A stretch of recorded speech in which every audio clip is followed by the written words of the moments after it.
महाभारत का युद्ध समाप्त हो चुका था। धर्म की विजय हुई और पांडवों ने हस्तिनापुर का राजपाट संभाला।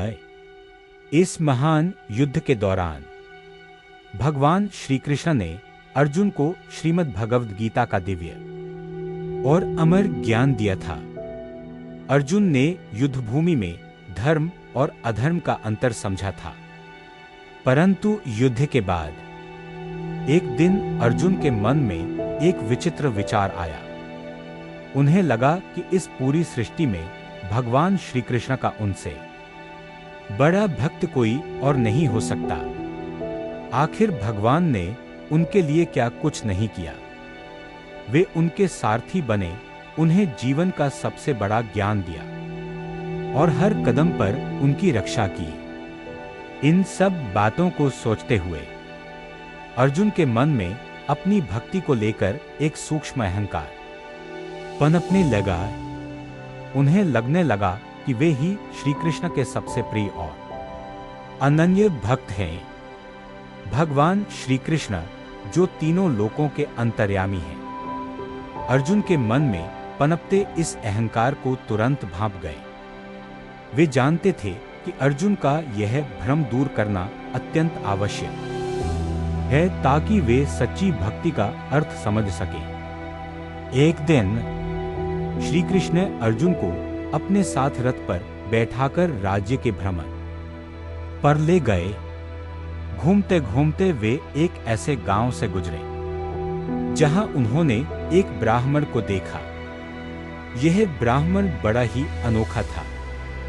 वह भगवान विष्णु यानी स्वयं श्री कृष्ण का परम भक्त था, लेकिन उसकी कमर में एक तलवार लटक रही थी। इससे भी अधिक हैरान करने वाली बात यह थी कि वह केवल सूखी घास खा रहा था ताकि किसी जीवित पौधे या जीव को कष्ट न हो। उसकी अहिंसा चरम पर थी। अर्जुन यह देखकर चकित रह गए। उन्होंने श्री कृष्ण से पूछा, हे माधव, यह कैसा विरोधाभास है?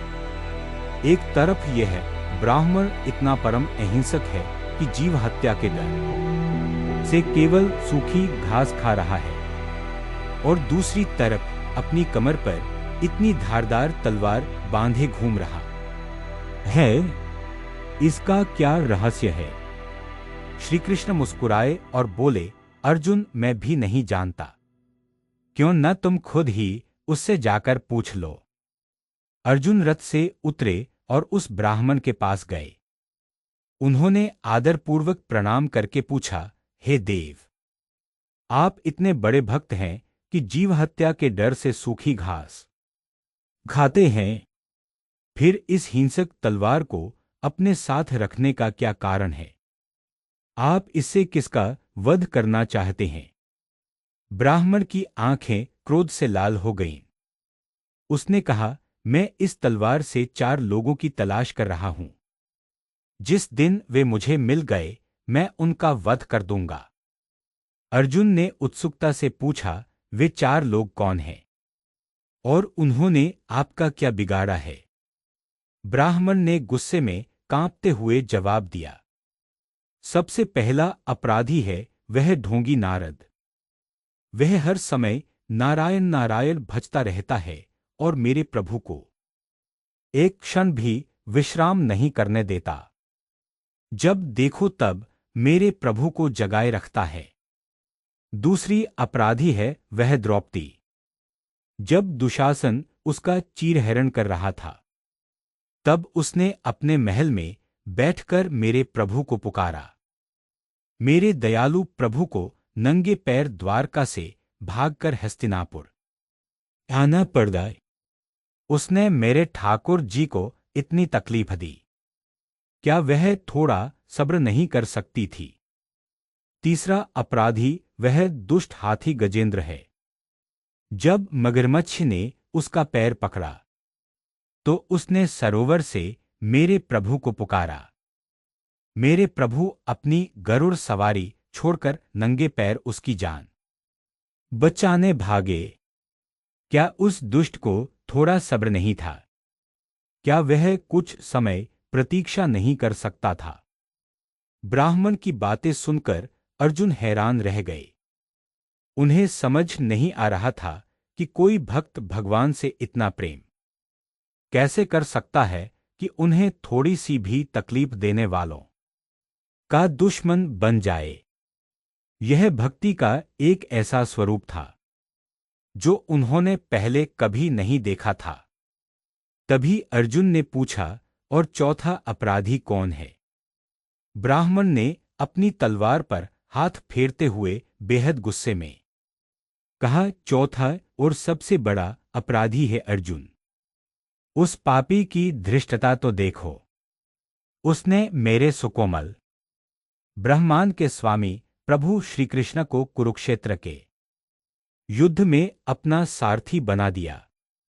मेरे प्रभु के हाथों में सुदर्शन चक्र होना चाहिए था, लेकिन उस अर्जुन की वजह से मेरे प्रभु को घोड़ों की लगाम थामनी पड़ी, धूल मिट्टी झेलनी पड़ी और घोड़ों की लातें खानी पड़ी। मैं उस अर्जुन को ढूंढ रहा हूं, मिलते ही उसका वध कर दूंगा। यह सुनते ही अर्जुन के पैरों तले जमीन खिसक गई। उनका सारा अहंकार पल भर में चूर-चूर हो गया। जिस बात पर अर्जुन को घमंड था कि वे श्रीकृष्ण के सबसे बड़े भक्त हैं और कृष्ण उनके सारथी बने, उसी बात को यह ब्राह्मण श्रीकृष्ण के प्रति घोर अन्याय मान रहा था, क्योंकि वह कृष्ण को कष्ट में नहीं देख सकता था। अर्जुन चुपचाप पीछे हटे और श्रीकृष्ण के चरणों में गिर गए। उन्हें समझ आ गया कि भगवान का कोई एक इकलौता बड़ा भक्त नहीं होता। इस संसार में ऐसे ऐसे अनन्य भक्त भी हैं जिनकी भक्ति इतनी निस्वार्थ है और जो भगवान के ऐश्वर्य की नहीं बल्कि उनके सुख और आराम की चिंता करते हैं। यह कहानी श्रीमद् भगवद गीता के भक्ति योग को दर्शाती है, जहां भगवान स्वयं कहते हैं कि जो भक्त अहंकार से मुक्त होकर हर जीव में मुझे देखता है और मुझसे निस्वार्थ प्रेम करता है, वही मुझे सबसे प्रिय है। सच्ची भक्ति में प्रेम, त्याग और निस्वार्थता ही सर्वोपरि होती है। अहंकार के लिए वहां कोई स्थान नहीं होता। अर्जुन ने उस दिन भक्ति का एक नया और गहरा अर्थ समझा था।